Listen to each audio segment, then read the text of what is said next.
And composer Brian Eno, well known in the music business, quote, "I'm an atheist, and the concept of God for me is what I call part of the last illusion. The last illusion is that someone knows what is going on.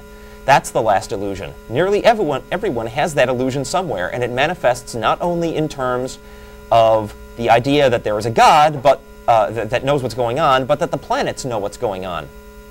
Astrology is part of the last illusion. The obsession with health is part of the last illusion. The idea that if only we could sit down and spend more time and stop being unreasonable with each other, we'd find that there was a structure and solution underlying all of it, and for most people, the short answer to that is God." Actress Jodie Foster. Foster played the role of Dr. Eleanor Arroway, a radio astronomer in the movie Contact, based on the best-selling novel by Dr. Carl Sagan. Also an atheist, but not on my list today because he passed away last year. Quote, "I absolutely believe what Ellie believes, that there is no direct evidence, so how could you ask me to believe in God when there's absolutely no evidence that I can see? I do believe in the beauty and awe-inspiring majesty of the science that's out there that we haven't discovered yet, that there are and that there are scientific explanations for phenomena that we call mystical because we don't know any better." That's probably what we should. That was great. The idea of bringing in Jodie Foster in the movie Contact, from what I understand, I read the book when it first came out, so I was disappointed when they tried to convert Sagan's into some kind of Christian belief there towards they twisted the movie. I picked up the book after seeing the film. Oh, okay. And read just the last chapter because it's that wrap-up that I was curious about. And in fact, it's worse in the book. Oh, yeah? Sagan was always very careful to try to be inclusive of Christians, to try to appeal to their desire for a sense of the mysterious, their sense of the wonderful and awe-inspiring, in order to bring them on board with science. And the problem is sometimes he goes too far. In fact, in the book, what happens after the trial is that Dr. Arroway goes on to study the digits of pi, looking for some kind of a pattern. Right. And in the book, she finds a pattern and concludes, therefore, that that's a message from the Creator. I'd forgotten that part of the story. Yeah, well. Because like I say, I read it when it first came out, which was in the 80s, wasn't it? Early 80s when it first came out? I don't know. All right, let's move on down. We do have a caller on the line. Let's see. Chris? Yeah. Good morning. How you doing? Excellent. Listen, I was wondering, is there anything at all that y'all do believe in, though, religiously? That's religiously? Religiously? Well, yeah, you mean like supernatural stuff? Well, okay. I mean, like, how would y'all explain like certain phenomena? I mean, like, because I know y'all don't believe in God. Is it all science to y'all? Well, the name of phenomenon. We'll give you our opinion. Yeah. Yeah. In fact, how about just the creation of the world? Do we believe in the creation of the world? We No, believe no, that no, there is no, a no. world. That's pretty evident. That's not exactly what. Okay, but no, we see no evidence for a creator out there for it. You know, my own personal belief is, you know, matter can never be created or destroyed. It's been here and will always be here. We're just seeing it at this point in time as what the state that we're in. I was recently reading a book that's a collection of essays from the late 1800s. Did we lose the caller? Well, I didn't catch you off, caller. I'm sorry. I don't know. I just looked down and saw you. We'll continue on this, and hopefully you can call back. And I apologize for getting you cut off there. Go ahead, Jeff. I was recently reading a book that's called. Gosh, I'm not going to remember the title now. It's a collection of essays by rationalists and freethinkers in England in the late 1800s, when they were fighting against blasphemy laws and requirements that to be in Parliament you had to take a religious oath and things like that. And it was interesting that in one of the essays they're attacking the idea of creation because it's something coming from nothing. They were taking the position that, well, something can't come from nothing, therefore we can't have a God, because the God would be making something from nothing. And I just think it's amusing that as science has come along and given us more indication that something like that may in fact be why the universe is here, the Christians have started arguing that something can't come from nothing, and the atheists have adopted the scientific findings. And that's quite ironic, yes. It looks like we're having problems with the phone here. I see the lights going on and off, so please keep trying to call. I don't know what the problem's at this point. Yeah, and we do have an update on an article that we talked about on the show here a couple weeks ago. Yes. A couple weeks ago we talked about a church in a village that is near near Paris in France, and the village I think is called Duane. And the reason why is because there were exploding vases and flying candlesticks seen by at least 50 people, church members, at this church, and even the mayor of the little village was there personally and was interviewed afterward, and he was saying that he was sort of a skeptic normally, but he saw it.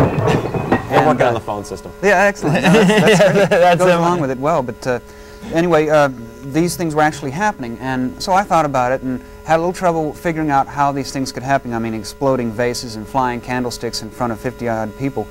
And now we have a follow-up story from the Associated Press, which gives us the answer. And here, I'll just go ahead and start it. Exploding vases and flying candlesticks at the village church. The spooked residents of this village of 200 people in eastern France had reason to believe Halloween had come early this year, and that there was more to it than just a party. Until the mayor admitted it was a hoax. The person they interviewed as being sort of a skeptic opinion was the mayor, and now it turns out it was the mayor's joke. So he was there, and his name is Terry Marceau. He's 32, a 32-year-old mayor. He was detained last week after confessing that he had been behind the seemingly supernatural events in mid-October. Never had his church been so popular when people flocking to witness the mysterious occurrences after 50 people first saw the flying objects while preparing for a classical music concert. Little did they know that Marceau was hiding in the shadows and throwing the objects. He would appear seconds later to express his horror. Now, they actually called an exorcist out for this, okay, as well as the police. So the police came in and checked it out, and the exorcist, and then the skeptic mayor was interviewed, and I just thought that was funny. We'll have more on that. It brings up an excellent point that a lot of times the reasoning behind a hoax like this is financial. You saw how popular the church became. Very popular. And I saw a story on that on CNN, and they said that the guy admitted that it was in an effort to drum up business for the church and for the town. Business. Let's make that clear. Yes, business. It's definitely a money-making business, and Catholics have it well organized, don't they? Mm-hmm. A lot of fun. Yes. I see the lights are still going on here on the phone, but we're not sure what's going on here. So I tell you, you're having so many technical problems. I think the devil's trying to come against your program. Thanks, you. And would you like to do a couple more famous atheists? Sure, what the heck. And it's a good point. These are all people that are alive. These are all people that, as far as I know, are still alive. Yes. Recent automobile accidents notwithstanding. Actress and comedian Janeane Garofalo. Yes. Yes, she's good. During an appearance on David Letterman, Garofalo, saying she is an atheist, joked that some higher power must be responsible for making her see the same reruns over and over. And in reference to religious belief, she said, quote, "The glass is half empty as far as I'm concerned," unquote. Microsoft co-founder and CEO Bill Gates. Surprise. Oh, wait, isn't he the Antichrist? Go ahead. Sorry. Quote, "Just in terms of allocation of time resources, religion is not very efficient. There's a lot more I could be doing on a Sunday morning." Us too, I imagine, but here we are. He could be out there watching our show, as a matter of fact, yes. Actor Sir John Gielgud. In a television interview, he responded to a question of whether he believed in God or an afterlife, saying, quote, "No, I'm afraid not," unquote. Astronomer Alan Hale of Hale-Bopp comet fame. Hale is a recent supporter of the Internet Infidels, publishers of the secular web located at http://www.infidels.org. Good one. Actress Katharine Hepburn. In an interview in the October 1991 Ladies' Home Journal that was advertised as her most candid ever, Hepburn said, "I'm an atheist and that's it. I believe there's nothing we can know except that we should be kind to each other and do what we can for each other." Magicians Penn and Teller. Yes. Not much of a surprise. Penn and Teller are very outspoken about being atheists. In fact, they use it as part of their act. Director Stanley Kubrick, long quote, "The whole idea of God is absurd. If anything, 2001 shows that what some people call God is simply an acceptable term for their ignorance. What they don't understand, they call God. Everything we know about the universe reveals that there is no God. I chose to do Dr. Clarke's Story, 2001, as a film because it highlights a critical factor necessary for human evolution, that is, beyond our present condition. This film is a rejection of the notion that there is a God. Isn't that obvious?" Science fiction author Ursula K. Le Guin. In the introduction of her book, The Left Hand of Darkness, she states, quote, "I am an atheist," unquote. The introduction is only in some editions of the book. That's a good tidbit. I wonder what, it was different publishers or? Interesting to speculate. I couldn't find any information on that. Okay, thank you. Artificial intelligence researcher Marvin Minsky. If you guys aren't familiar with him, he is like the guy in artificial intelligence and brilliant. I saw an interview with him on a video documentary that I rented, and he's just amazing. Anyway, Marvin Minsky has been known to post messages on the alt-atheism internet news group.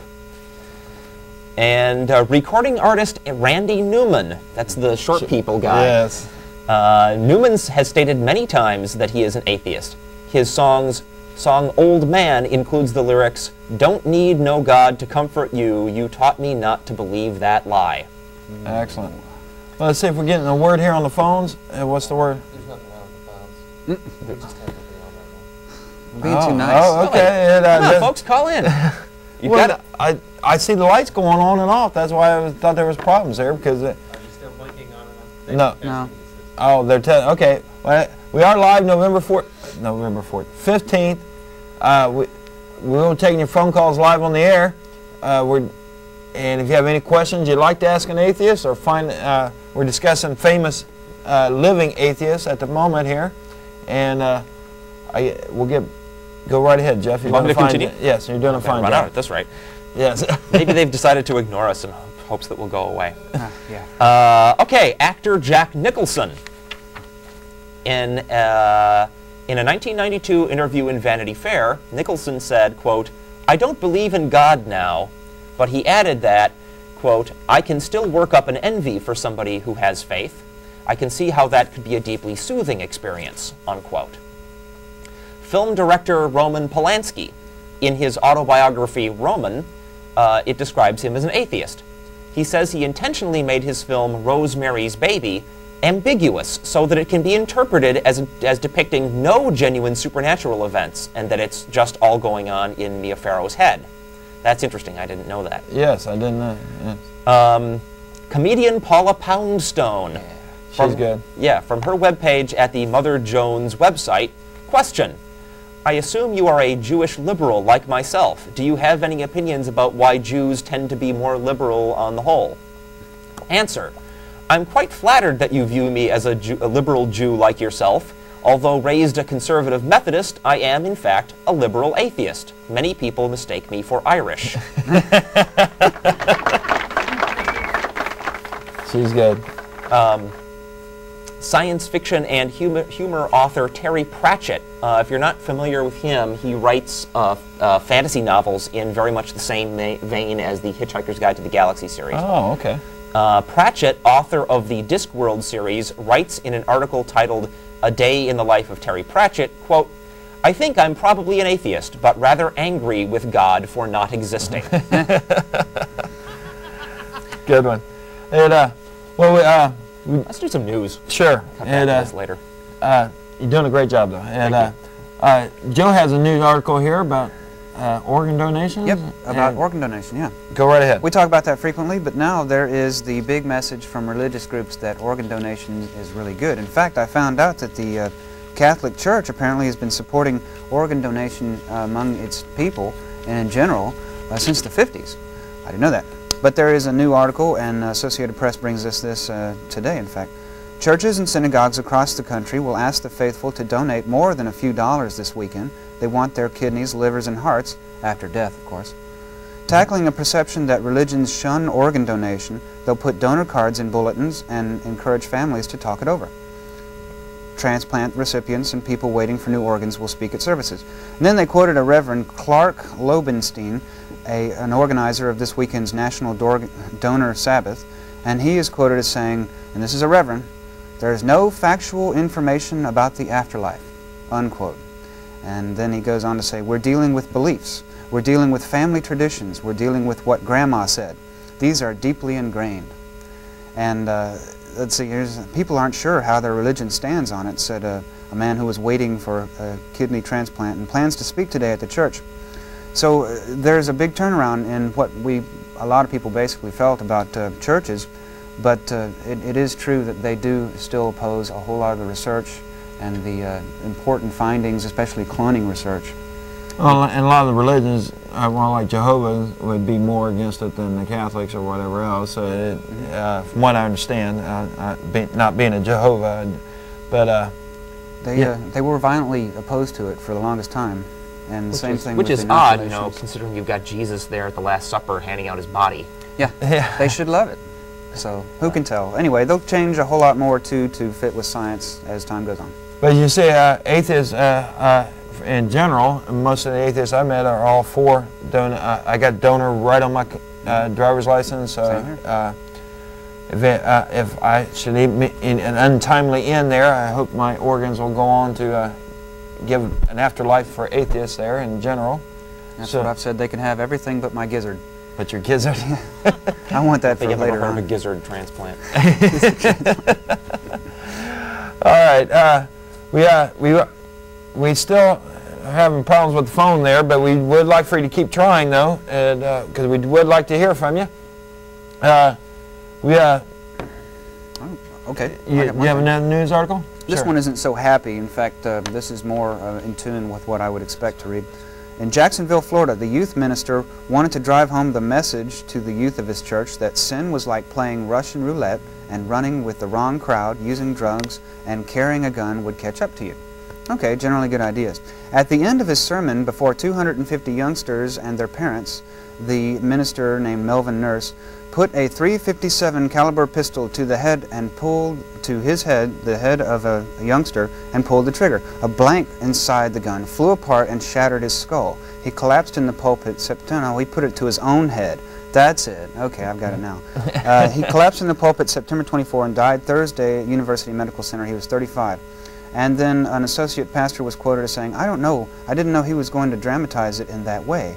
And we are absolutely stunned. Nobody moved. We thought it would be part of the act, part of the sermon, and he would pop right back up. And then he died. Well, he was using a blank. We knew that. So I wasn't uncomfortable with the demonstration. Well, of course, until it happened right in front of them. But it boggles my mind why they would want to use a gun in a church as a part of demonstration against violence. But we do know now, however, that there are lots of churches who they allow people to bring in their own guns if they have a concealed weapons license.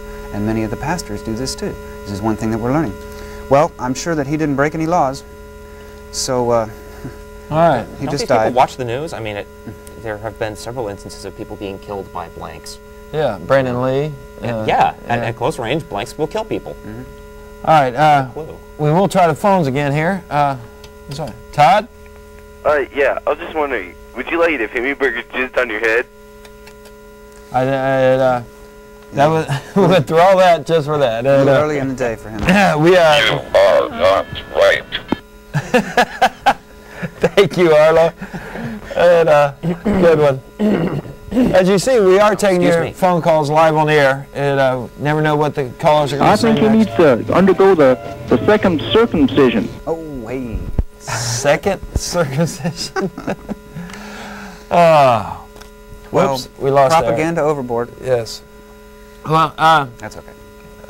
we can either go to more news articles or we can do more famous atheists. You can do more famous atheists if you Let's like. go. Yeah, let's go down more famous atheists. This is one of my favorite ones. Director and actor Christopher Reeve Reeve was in Minneapolis, October 27, 1996, speaking at the Courage Center, a support organization for the disabled. For anybody out there who's been living under a rock and don't know things like that blanks will kill you, or that Christopher Reeve fell off a horse and is paralyzed from the neck down. According to David Peterson's story in the October 29 Minneapolis Star-Tribune, the following exchange took place. Question: do you believe in the Lord? Answer: even though I don't personally believe in the Lord, I try to behave as though he was watching. Person writes that the audience responded with huge applause for a moment that was typical in its simplicity and candor. Actress Mira Sorvino. In an August 1997 interview in GQ, Sorvino was extremely candid about her lack of religious belief. Quote, when you are a Christian, your law is laid out for you in codified form. You can have some kind of debate about this or that, but basically you're supposed to accept God's will. There is no argument about whether there is a definitive right and wrong, and once you know this law, nobody else can be right unless they agree with you. And so you wind up with, you are wrong, you are mistaken, you are sinning, you are in error. I find that extremely restrictive and impossible. When the interviewer challenged her about her beliefs, Sorvino replied, no, this is not what a fair God would do. And why does it not say anywhere in the Bible that slavery is wrong? It only says that you should treat your slaves well. Well, I don't care if you treat them well. How is it possible that it is not immoral to own another person? Why isn't that one of the 10 commandments? Thou shalt not own another person. You want to sit here and tell me that fornication is worse than owning someone? Excellent point. Producer, author, and scriptwriter J. Michael Straczynski. He created the Babylon 5 series. Oh, okay. He is the producer and creative force behind that science fiction series. In a November 3, 1994 comment to fans on the net, he said, quote, speaking as an atheist, if there is to be a church of J. Michael Straczynski, I suppose that the fans were talking about starting to worship him, they like the show so much. That show's very popular. That's pretty typical of science fiction fans. Yes. Then I must become its first apostate and refuse to believe in myself, adding further insecurity to my life, and nail a whole bunch of theses to the front door on the way out. Excellent. And I do see we got some callers here. Let's take it. And we got a. He's giving me the time out signal here for some reason. While we're waiting, I have one little thing. Quickly, sure. Go There's ahead. some excellent news. Okay. No. There's some excellent news that came over because of the elections, and I want to lead up to it. This is a letter from a person in Michigan to Fob James, the former governor of Alabama. He says, last night I saw you on NBC. You were in an Alabama classroom imitating the gait of a chimpanzee for the benefit of the school children. Allow me to congratulate you on the high quality of your performance. I understand you were trying to ridicule the theory of evolution, but in my opinion, your impersonation merely proved once again that we are, in fact, all members of one large family, because no one but a true primate could ever mimic the walk of another primate so effectively. A dog could never prowl like a tiger, but a domestic cat stalking its prey can reproduce the movements of its wild Bengal cousin to perfection. And the brilliant news I just wanted to say is that Fob James was voted out as governor of Alabama. Thank you very much. The people woke up in Alabama, yes. All right. All right. Thank you. Also, Just barely heard that one, Arlo. All right, let's go to Gus. Hey, man, how y'all doing today? Excellent, I guess. Good. Now, listen, I'm just caught up just flipping through the channels, and I got to your station. Are all of you guys, you're atheists? Correct. Yeah. Okay. Why do you not believe in God, or I mean, does that mean that you do not believe in God or a higher being? Or? Correct. Go ahead, Jeff. Do you believe in, excuse me, do you believe in Zeus? Zeus? No, that's mythology. You don't. The reason why you don't believe in Zeus is the reason why we don't believe in the Christian God. Really? Yeah. There's lots of things we don't believe in, lots of supernatural God ideas out there to choose from. Really? Well, the world came from somewhere. We came from somewhere. And if we evolve, like scientists say, whatever was created first in order to evolve to humans, came from somewhere. It didn't just happen. What if I told you the matter we see today has been here for infinity and will always be here? Really? Well, the reason I do believe in God, because I've had personal experiences All right. Where, you know, where things have actually happened, and there's no other way to explain it. Well, share one of those with us. It's a pretty strong statement to say there's no other way to explain it. I mean, I'll bet you describe anything, and I can come up with an alternative theory. Okay, I'll give you an example. Okay. Back in 1978, on December 3rd in Louisiana, there was a tornado that happened. It was a Bossier City tornado. And my mother heard it. I was 3 years old at the time. My mother heard it. My mother heard a sound that sounded like a train. And she got up. She wanted to go see what it was. And she said, something in her mind, the Spirit of the Lord, that's what she says. It is because something told her to get back in the bed, get on top of me, and cover herself with the covers over. As soon as she did that, the tornado hit the house, tore the house completely apart. We're flying on a mattress in the air, and then we slammed up against a pecan tree in our backyard. It slid down. Then my grandmother, because there was my grandmother, my great-grandfather, and my great-grandmother who lived there as well. It was raining and everything. I wake up, I'm like, Mama, what's going on? The next thing we hear my grandmother praying, dear God, we're out here in the cold. It's raining. We don't have any clothes on, just our undergarments. Please let it stop raining. Do you know it stopped raining right then and there? I mean, how could you explain that? Very simple. The atmospheric conditions were right for the rain to stop. But why don't you continue your logic on to all? How many people died in that tornado? One that I know of. And in our community. Was that a miracle? No, it's not a miracle. Maybe it was just his time. I mean, maybe it was your time to live. Exactly. It wasn't my time. But I'm not understanding where God figures in this. I mean, what you have is a second-hand story from your mother saying that she did some things and some things happened and she thought it was God. Well, the second-hand part that I heard from my mother was the part about the tornado hitting and we're flying in the air. But then I woke up. You said that she told you that the Spirit of God moved her to do that, right? Exactly. It wasn't like, having heard that taking cover is a wise thing to do when a tornado is coming. Yeah, but normally when you take cover the way that I guess society has now these days, you go to the bathroom and get in a tub and put a mattress or something. So you're out. But let me tell you, I haven't finished yet. After the tornado hit and everything, and then the rescue was coming, to the 911 ambulance and everything. My mother was carrying me, but the way that she had to walk to get out of where we were, and there was a lot of glass, but surrounding us was every big appliance in the house. There was a water heater, there was the refrigerator, there was the tub. It looked like a shield of protection. And then my mother needed some shoes to walk so that she wouldn't cut her feet on the glass. Right. Do you know that there was a pair of matching shoes sitting right at her feet? A pair of matching shoes. And this is the honest guy's and? There was a tornado hit the house. What's the chances that a pair of matching shoes are going to be sitting there? Stories about remarkable coincidences are all very interesting and exciting and fun, but what would be the weirdest thing is if coincidences never happened. Okay, if you take a coin and flip it 1,000 times, for you not to get occasional strings of 12 heads would be extraordinarily unlikely. My point is, when random stuff is happening, occasionally that random stuff is going to line up in a way that your mind is capable of interpreting as significant. That, when the evidence of God is, there he is, or he appears on national television and performs impossible magic tricks. That's evidence of God. My mom freaked out and did something goofy, which happened to not kill us, and she thought that God moved her to do this thing that would normally be, expected to result in you being dead, and then she found a couple of shoes among the wreckage. That's not evidence of God. I mean, no, the shoes were sitting right at her feet, a matching pair sitting together. That's a great story, honestly. Right at her feet. Yeah, she didn't notice them in her peripheral vision and think, wow, shoes would be handy. But let me point out that anecdotal evidence is the worst evidence. Science does not base anything on anecdotal evidence, and so that's the worst.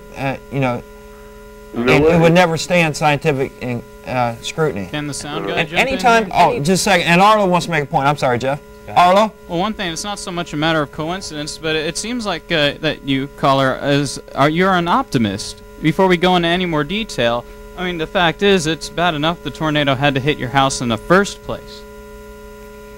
Yeah. Yeah. God wanted a miracle. Insane. How about not hitting your house with a tornado? Why did the tornado have to hit your house? Thank you, God, for destroying my home. I understand what You're an you're saying. optimist.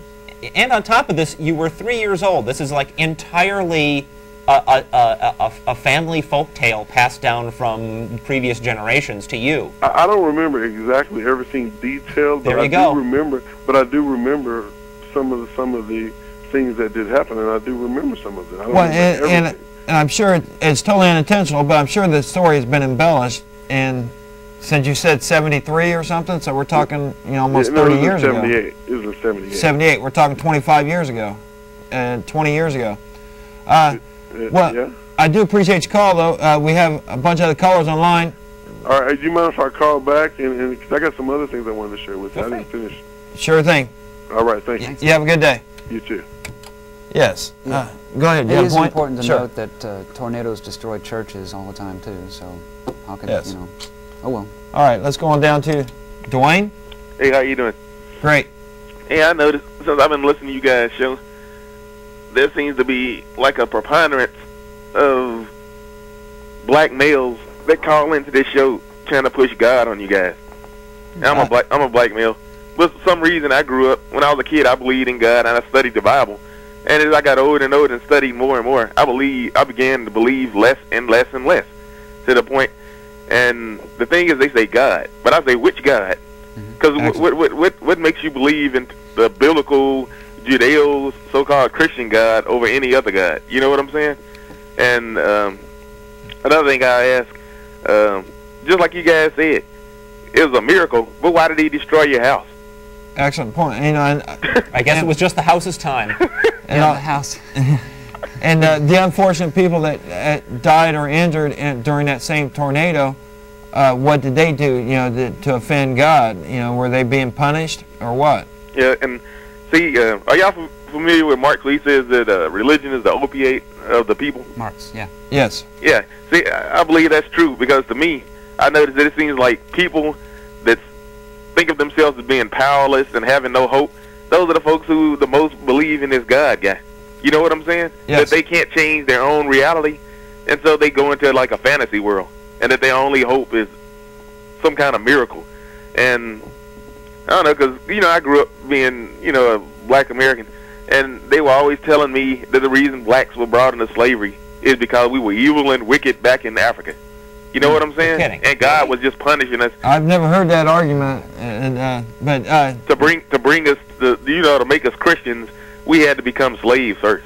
You know what I'm saying? Stuff like to that. To save your soul, you became a slave. Yeah. I've never heard that argument, but it's not an unbelievable argument. The Christians have made stranger arguments than that. Yeah, and then I ask questions, and then like that God will take care of us, and God will do this, and I don't know, man. I see a lot of wicked people doing evil, wicked stuff, and a lot of times I feel like they just get away with it. It doesn't seem like they get paid back or anything. Yes. And that was just one thing I want to bring up to some of these callers who might call in.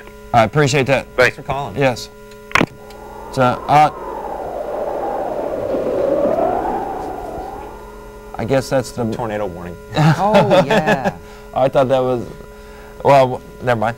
It but that was an interesting observation. I hadn't noticed that many black guys calling, and but that's the caller's observation, not mine. Let's go on down to Mary. Good morning. Hello. Good morning, Mary. I have two cats that think I'm God. Two cats. There you go. I've saved their bacon so many times, they think I'm it. There you go. No, what I really wanted to call about was it's like the very definition of cognitive dissonance, trying to make the facts fit one's opinions. Right. Is what it is. They're at war with nature. Most people are at war with nature. They've got to dominate it. We know where that came from. Well, it's the vanity of humans. Well, it's written in that book. Oh, that it was created for man. Right? And if you're at war with nature, you need somebody bigger to beat her up, because she can kick ass. Good point. I'm serious. But I had a question I wanted to ask. Sure. I didn't get to hear the remarks by Roman Polanski. Sure.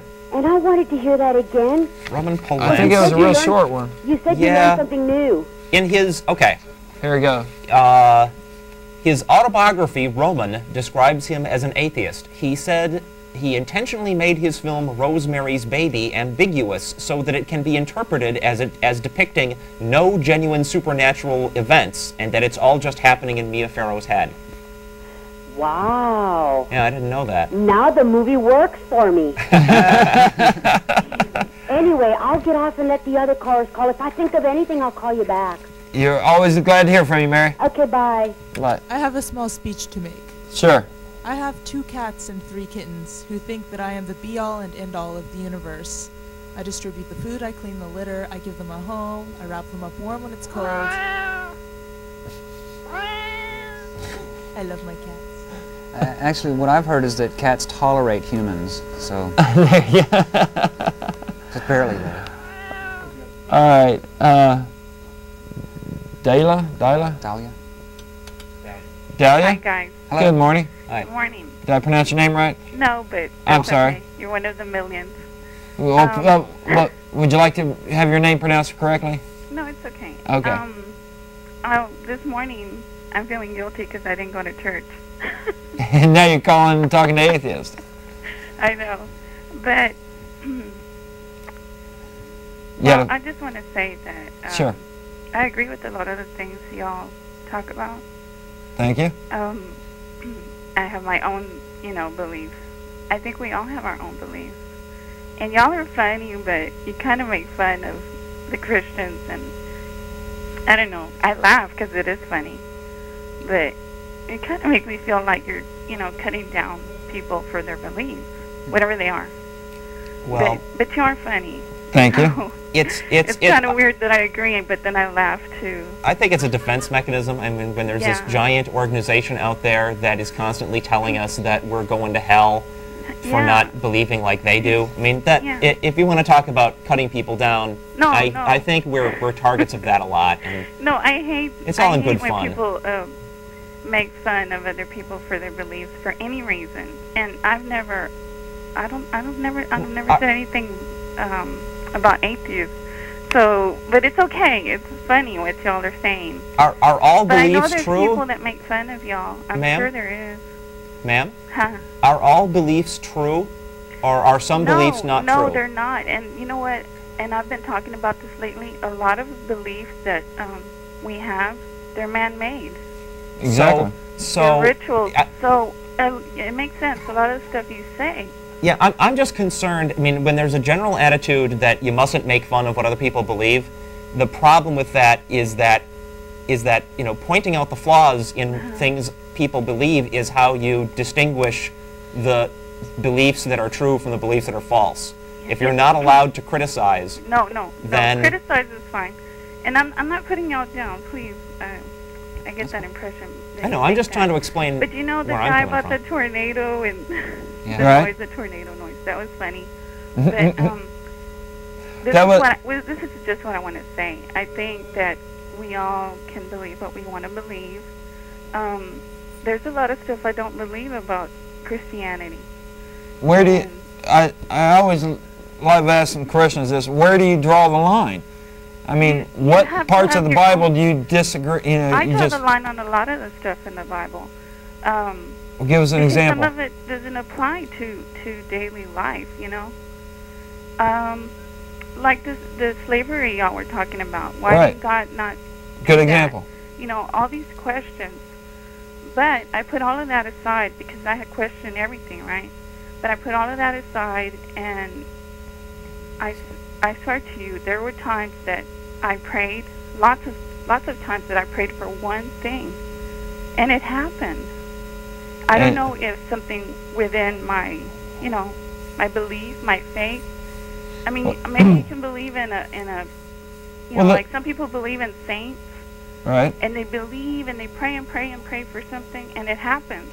Well, what is that? Well, you think it's just faith? Go ahead. I'll tell you my own experience there, and it makes sense when you think about it. A lot of times when you just verbalize your goals like that, you'll set your own mind and efforts and directions to accomplish that goal.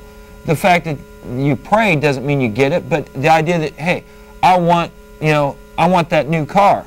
Yeah. Well, and you verbalize that and you get that as your goal, and then you're going to start working overtime and all this and saving your money, and you know, you don't have to pray to get a new car. You're right, and I've thought about that, and I'm one of those that prays for the new car and got it each and every time. But you know what? You're right. But you know what? What? The part about the prayer, that's what gives me the strength. And I'm praying to God. I don't know who He is, if He exists or not, but He exists for me. You know what I mean? Maybe you're right. And, you know, I'm agreeing with you. Thank you. And I hope your prayers bring you peace. I'm going to keep believing. Okay. Because that's what makes me get to my goal, like you said. It's their goals. And pray for world peace, too. Oh, always. All right. Bye. You have a good day. Go ahead, Jeff. The thing about prayer, I mean, if you're saying that prayer is a good thing because it actually works, well, it's easy to set up experiments to demonstrate that prayer actually works. You know, it's very easy to formulate an experiment for that, and it's been tried, and it doesn't work. There is at best a placebo effect that has been detected in medical patients if they're being prayed for. That's about as close to any evidence of prayer really getting people anything more often than they would have anyway that has ever been uncovered. So take that for what it's worth. All right, and we got all these callers backed up, but I don't want. Okay, we'll do one more here. Terry. Yes. Good morning. Good morning. How you doing? Good. Yeah, I just wanted to throw a question out there to you guys about the disbelief in God and stuff like that. Well, if y'all don't believe that God exists, why are y'all wasting all y'all precious time trying to prove this? Okay. First of all, we're not trying to disprove the existence of God. We're simply guys that don't believe in Him. But we're in a society, in a country, where the religious right is active in attempting to influence our government. So are the gay rights. Excuse me? So are the gay rights. All right. And I think they have every right to attempt to politicize their agenda, and I think the gays have every right to attempt to politicize their agenda, and I think that we have every right, when people are politicizing agendas that affect us, to speak out about it, and that's what we're doing. If the Christians would be content to keep their beliefs to themselves and not attempt to legislate it and affect everyone, then we would have a lot less to talk about. Well, I say this. You guys be talking, but God does exist. Okay. And God is welcome to come on the show at any time and prove that. I believe you guys know that, because if you're walking down the street and it's not a car is not coming across the street, you go on cross because you know it's no car there, so you don't worry about it. So in the back of my mind, I believe that you do believe that God exists. Else, you wouldn't be trying to disprove it. If we believe that God existed, then if we would have to. Nothing to disprove, why try to prove something? Just a moment. If we believe that God existed, we would have to also believe that because we're saying we don't believe in Him, we're going to burn in hell forever. And why would we do that? You believe that too? No. So we believe that, but we're here anyway. So we're remarkably brave. Yeah, y'all remarkably brave people. All right, cool. Said I tell you this, for His miracles and prayer does work. Demonstrate it for us, please. Pray for something to happen here on the show today. No, I don't pray for bad things. Pray for a good thing. Like a nice big check. I pray that you come into the realization that Christ and God do exist, and that they have rule over your life. And I pray that prayer. Is that all right? And Darwin, you use your time however you like. Okay, you have a good one, brother. And you too. And Darwin loves you too. Yeah. Oh, listen, I'm praising God tonight. All right, let's do our Unsung Atheist hero. Okay. And he goes through history and pulls out one here. Every week I try to do this. This is my little spot called Unsung Atheist Hero or Heroine of the Week, and my pick for this week is Colbert Olson. Colbert Levy Olson was born in 1876 in Fillmore, Utah. He worked on his family farm and was brought up in the Church of Jesus Christ of Latter-day Saints, the Mormons. Early on in his life, he doubted the claims of the Mormons and concluded that Joseph Smith was an impostor. He got into trouble with the principal of his high school for not joining in on the emotional displays the other children showed during sermons about angels. He was unapologetic about this, though. Colbert attended Brigham Young University and graduated at 19. He then became associate editor of the Daily Ogden Standard. Later, he moved to Washington, D.C. and did secretarial work for congressmen. He attended a lecture by Robert Ingersoll, and there he fully realized his atheism. While in Washington, D.C., he graduated from Columbia Law School, and he returned to Utah and was admitted to the Utah Bar. He then formed his own law practice in Salt Lake City. He married Kate Jeremy in 1905, and they had 3 sons. He was elected as a Utah State Senator in 1916. Now, this is an atheist, understand. He's getting all these positions as an atheist, an open atheist. And he served chairman of the Senatorial Judiciary Committee until 1920. While there, he sponsored acts relating to political reform, education, equitable taxation, social services, and fair legislation regarding labor and industry. In 1920, he moved to California and became active in the Democratic Party. In 1934, he was elected state senator for the District of Los Angeles. He was elected California governor in 1938 and arranged with the California Supreme Court to be allowed to affirm his oath without the words, "So help me God." Again, he was elected to the governor. He became the governor of California as an atheist. Okay, as governor, Colbert Olson opposed legislation designed to provide free transportation to students of Catholic schools on public school buses, as well as other state-church separation violations. He also successfully campaigned against the adoption of the phrase, "In God We Trust," as the official motto of California.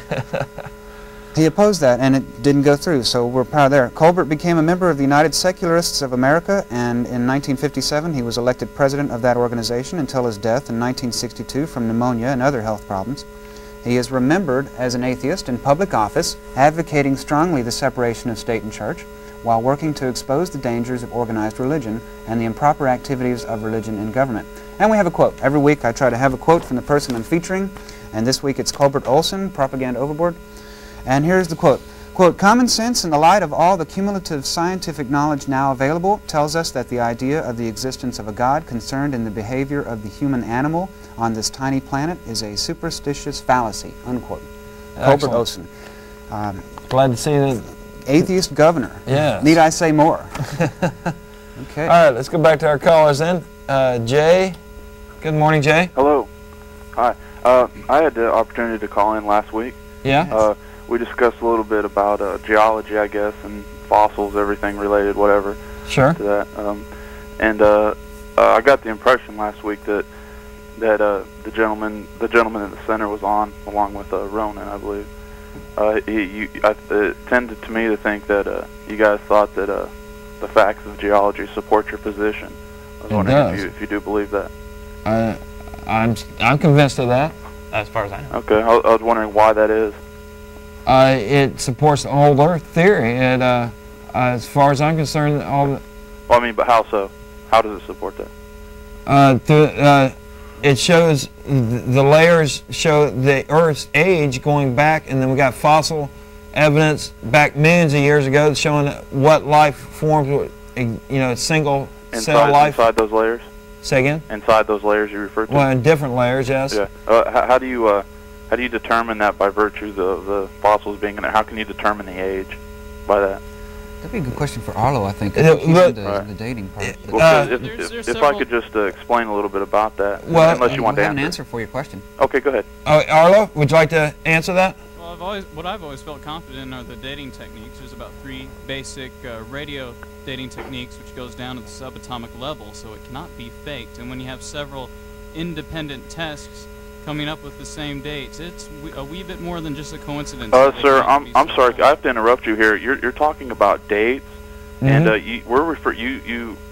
first reference was to the layered rocks with fossils in them. We're of course talking about the sedimentary rocks, right? Which are rocks laid down by water, which, as everybody knows, can't be dated using radioisotope dating. Well, there are other dating methods. But you can date what's in the layers. You can't date the layer itself, but there's corresponding evidence from other. With some sort of material among that sedimentary rock that can be dated, and it's not the actual fossil being dated most of the time. Are you talking about the material that's in with the fossil, the material around the fossil? Okay, are you talking about some sort of organic material? Well, it's not organic anymore. Pardon me? It's not organic anymore. Oh, well, I'm just curious what the material is that we're dating here. It could be things like volcanic ash.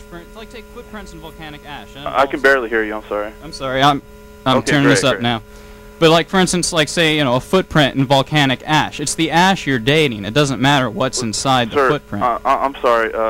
It doesn't seem that I don't mean to insult you at all. It doesn't seem you understand what you're talking about. The difference between sedimentary rock why it can't be dated is because igneous rocks can be dated from the radioisotope method, and what it does, it dates the time from when that rock became a closed system, when it became solid and solidified. I'm not talking about sedimentary rock. I'm talking about what's among the sedimentary rock. Well, okay, that seems to be in a. I'm trying to be as nice as possible because this obviously is not personal, but you can't date sedimentary rock in that fashion. I'm just curious. I agree with you. Okay, well then, what material do you date in that, sir? It can be many things. What's one of them?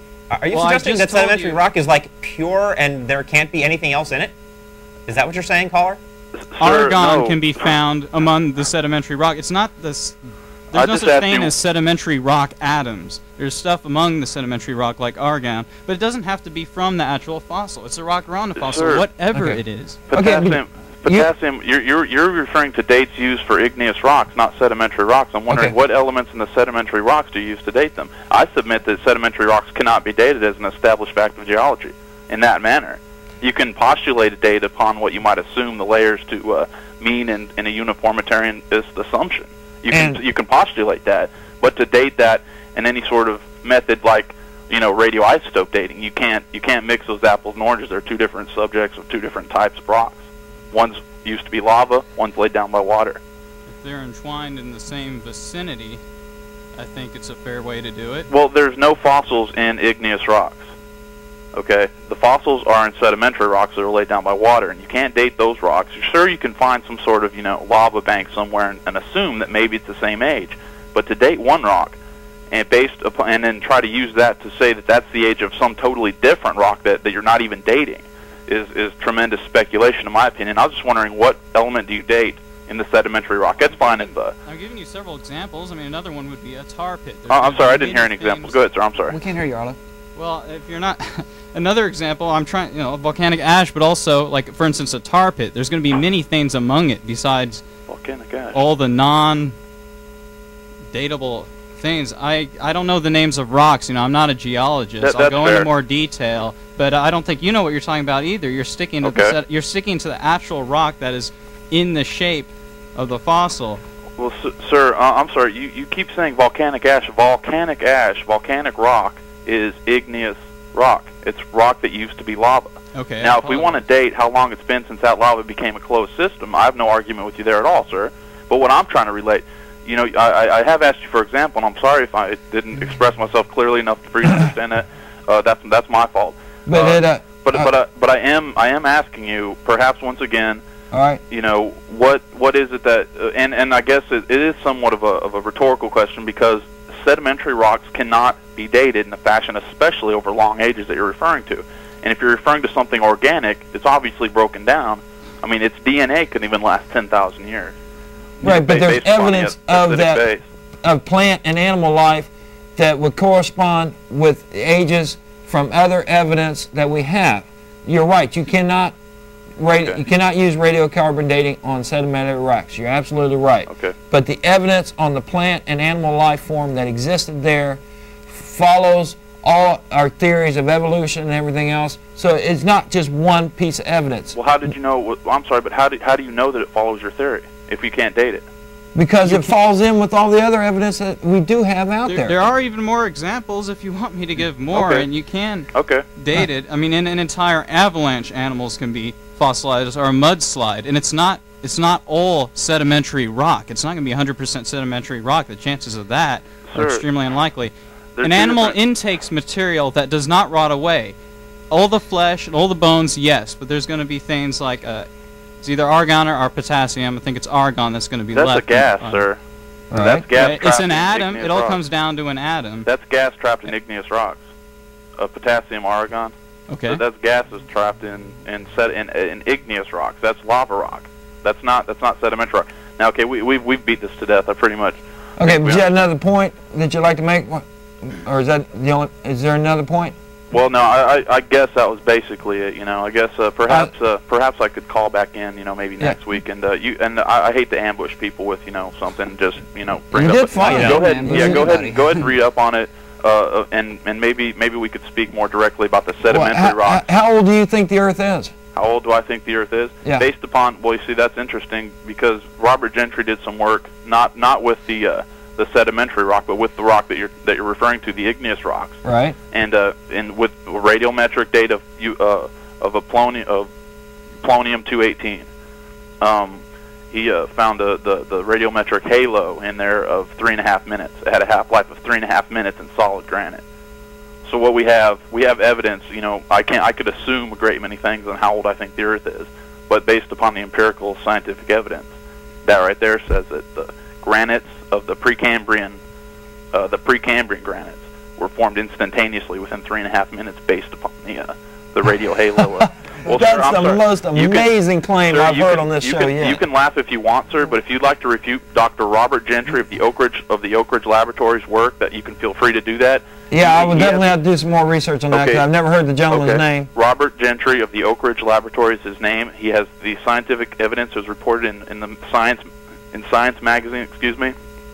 It was published in Science magazine. Yes, it was. Plutonium. I will get you the exact reference. Perhaps I'll come back next week. I'll give you the exact reference. I'd be grateful for that. Yes. Plutonium. Okay, I will do that. 218 has a half-life of 3.5 minutes. You can look it up in any scientific manual. It's been written up many times.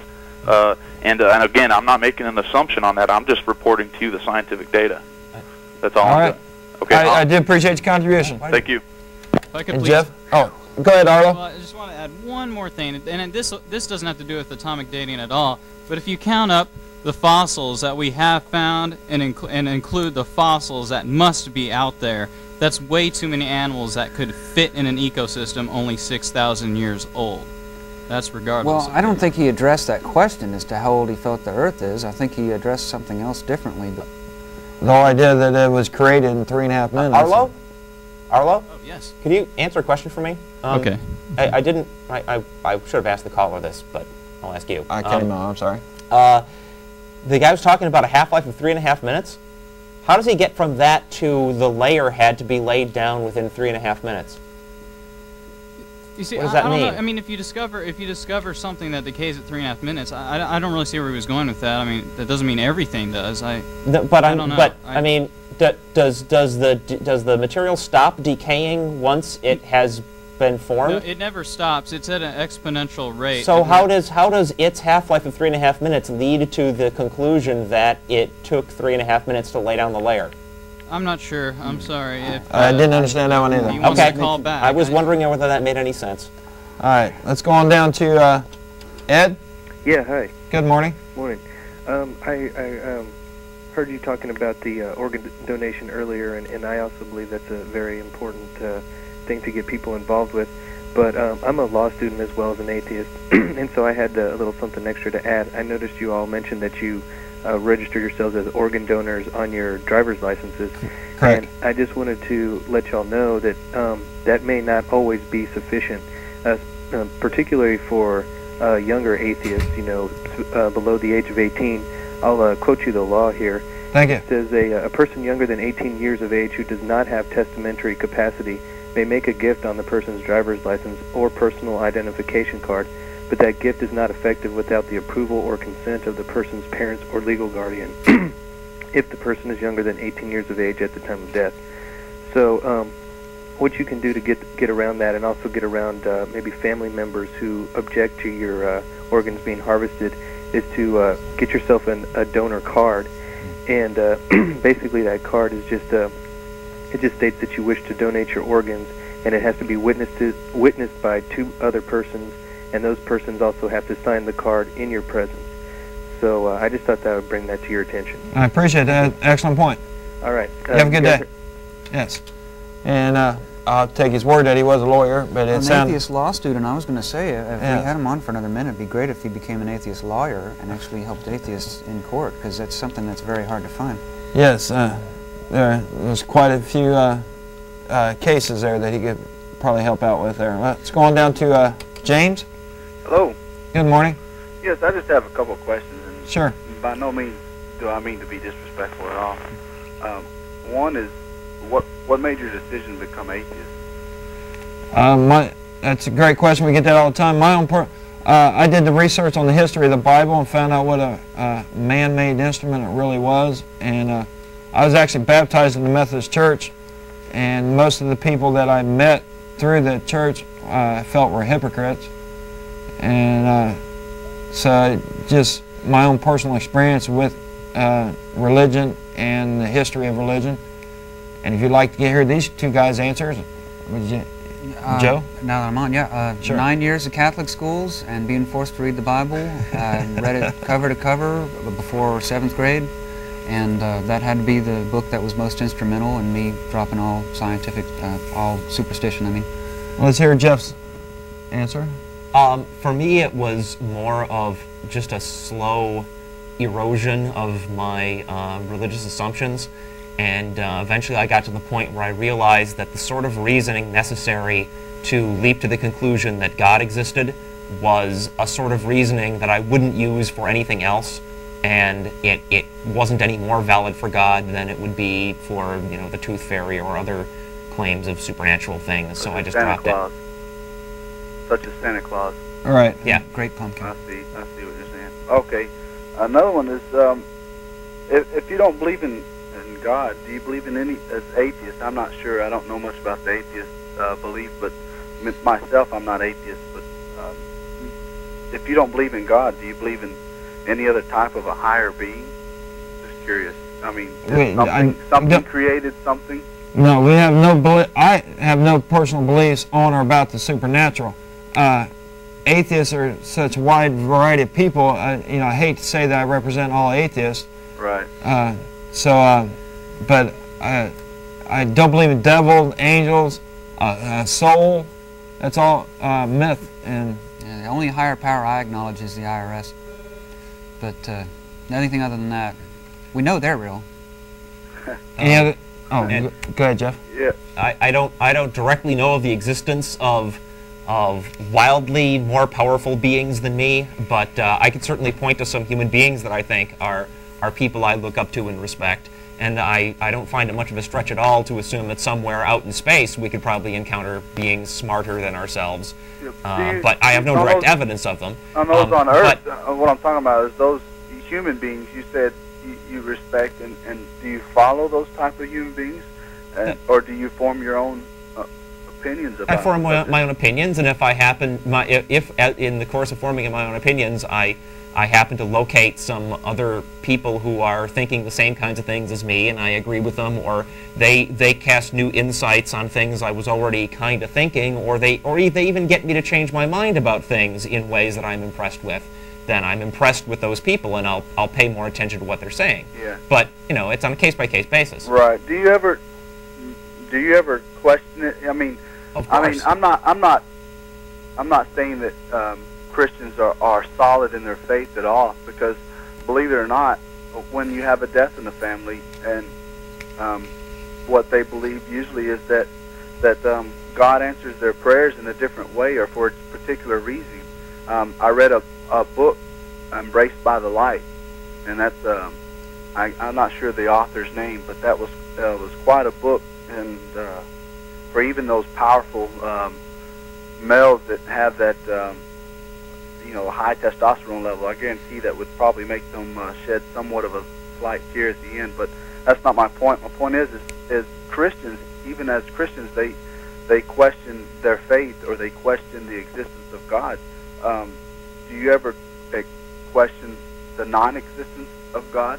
Do you ever wonder to yourself, I mean, seriously, if maybe there might be, or sometimes think about it? We wouldn't be human if we didn't wonder that. And like my best friend, swears up and down that he gets advice from his dead father, and his dead father's watching over him, and he gets advice from him and follows that advice, and he's, you know, there's nothing I can do to convince him. Where does his dead father exist, according to him? So yeah, that's what I'm saying. There's nothing I can do to convince him that, you know, that's not happening. But he finds peace in it, and he lives. You know, he makes decisions on the advice from his father that he gets. So it, you know.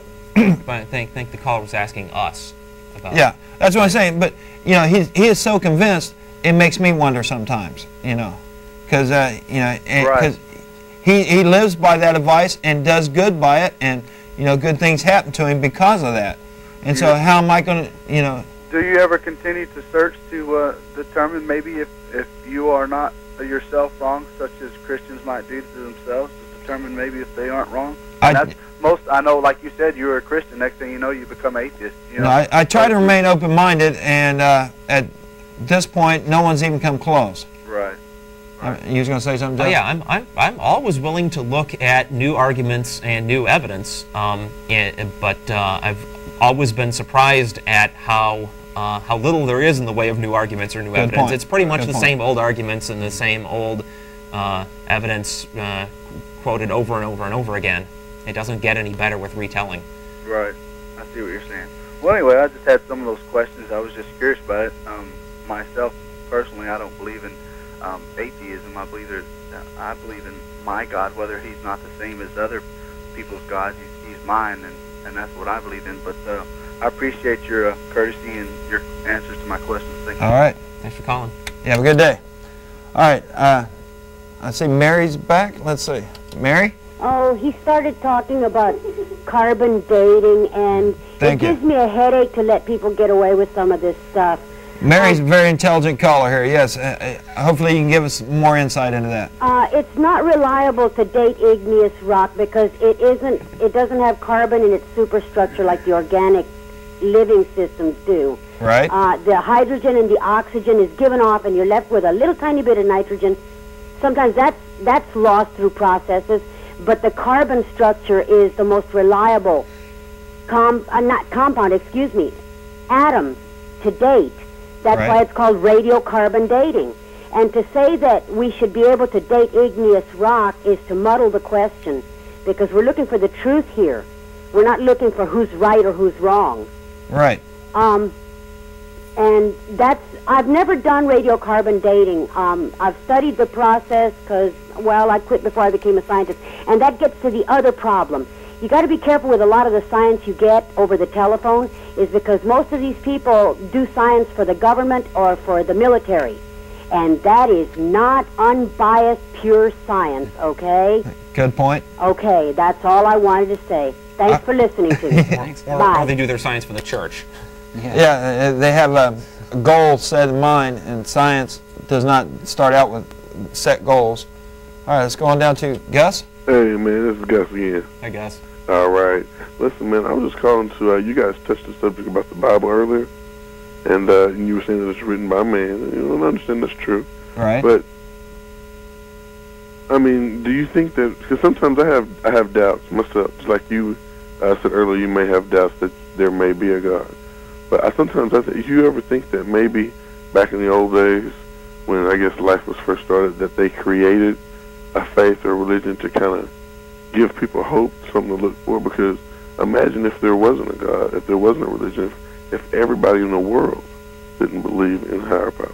Well, they wanted to explain things they couldn't explain.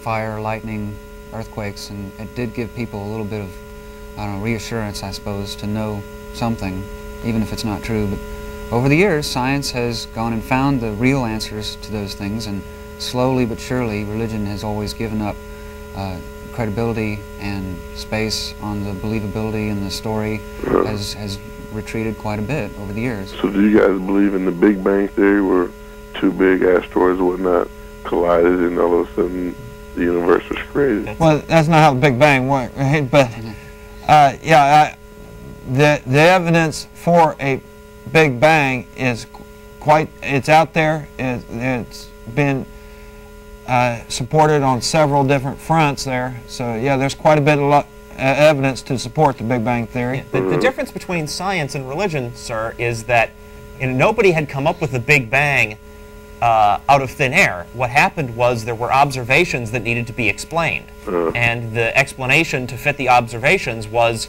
well, gosh, at some point all the universe was compacted into some tiny little space. Okay. Because it's all moving out away. I mean, it wasn't an idea that some prophet had, and then the scientists that followed the prophet went around looking for excuses to support that theory. It was, we didn't have a theory. We didn't, like I was saying before, I was reading that book about of essays by rationalists and atheists in the late 1800s in England, and they were arguing against Christianity on the basis that, you know, well, something can't come from nothing, therefore the universe must have been here all along, and that denies creation. And now that the science is supporting the idea that of the Big Bang, it's the atheists who have changed their tune and said, okay, fine, apparently something coming from nothing may have happened, and the Christians have retreated away from the evidence of the science and are saying, oh no, there must be some supernatural, big space guy that made everything occur. Well, real quick, also back to the Bible, the Book of Revelations. Have you guys ever took a look at the Book of Revelations? Yes. Several times. And how it actually tells what's going to happen in the future. I mean, isn't that scary? It's talking about how the disease, how countries are going to be fighting, the world will be destroyed by fire, never by water again. Okay. I mean, but they've been saying that was going to happen for thousands of years. Even before that was written, the same basic scenario. Yeah, since for the last 2,000 years, people have been looking at Revelations and saying, "Oh my gosh, this is just about to happen," you know. And Revelations does not name names or dates. It's very vague, and you know, if you want to believe that it describes the way things are actually going to happen, well, that's one thing. But if you want to leap to the conclusion that the end that it describes is right around the corner, that's a completely different thing. There's tons of evidence, which is 2,000 years of other people being wrong about it being right around the corner, that says that you're just being silly. Yeah. Well, I mean, I just think about this sometimes because it does tell. It seems like it's telling the future because things that are happening today, it talks about. You know, this is. Does it? Name one. Yeah, please. Like the destruction, countries fighting each other. I mean, they've been doing that for thousands of years. Yeah, there's nothing new about that. And then the nuclear weapons, the world being destroyed by fire. Does Revelation say nuclear weapons? No, but it's fire. Fire? Yeah? I mean, and how long has fire been used in war? Oh, yeah, I understand what you're saying. I mean, yeah, you got a point. A nuclear explosion doesn't even really have anything to do with fire. It's a splitting of atoms, and it's a chain reaction on a subatomic level, like the sun. The sun doesn't really have fire. It's a plasma. There's a difference. Yeah, that's true. And one more quick thing before you guys let me go. Sure. Back to the tornado story I was telling you about. The most important thing I wanted to tell you about was at the end. Oh, okay. My uncle and my mother saw my cousin, because my cousin was staying with us at the time, and he was running in the air, but he wasn't moving. And it was like a little, you're going to think I'm lying to you, I'm telling you the complete truth. Okay. There was a little bitty, like a little miniature tornado or something under his feet, keeping him off the ground. And there was a light in the sky shining on him. And the little whirlwind brought him to my uncle. And as soon as my uncle grabbed him, the light cut off. And it wasn't an airplane, it wasn't a helicopter, nothing. And to this day, we can't explain it. Now, my uncle didn't say anything to my mother for about a week or so. And then one day, she decided to say something to him. And he goes, man, I'm so glad you said that to me because I thought I was crazy. And they weren't on nothing, no drugs, nothing, because my entire family is religious, very religious. They don't do anything. I think that's the explanation. You see, if an atheist had something unexplainable like that happen to them, they probably would not go and call it a god immediately. But if you immediately had that conclusion, I think it started off that way in your mind, that you wanted it to be a god. If anything you can't explain happens, you have that convenient way of saying, well, God did it. Okay, let's move on. But atheists won't think that way. Yeah, I understand. I appreciate your call. I appreciate you guys talking to you guys. Call again. Go ahead, Arla. Ray, I hate to be making fun of you, but you really look like Captain Picard. I need one of those little Star Trek patches. Yeah, I need my little patch there. Beam me up, yes. That's all right. Yes. You want to get your daughter out here? We're down to 9 minutes. I think that's okay. She's indisposed, I guess. Let's wake her up. Well, I don't know. Talk about something, and I'll be off camera for a second. Then. We have like 8 minutes left here. Yeah, we're down. We wanted to get you. She doesn't wanna. Oh, come on. What for? Thought you wanted to get her face Last on the couple of camera. seconds, we'll just turn the camera on her. Okay, yeah. Well, there's not much live. That's fine. Yeah. All right, let's go back to the caller. Ken? Yes, hello. Good morning. Morning. I just have a brief question I'd like to Sure. ask you.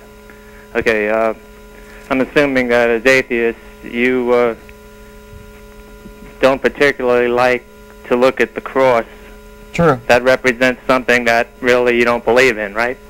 It represents a Roman torture device. Okay, so you don't really like the symbol of the cross very much. True. It's not a question of like for me. I mean, here's a circular shape. I don't have any particular dislike of circular shapes, but I don't worship them either. Okay, now let's bring this question a little bit closer to home for you, okay? Okay. Okay, if someone took a knife and carved the image of a crucifix into your flesh so that you would have a cross that was carved permanently into your body, right? How would you feel about it? Would you object to it?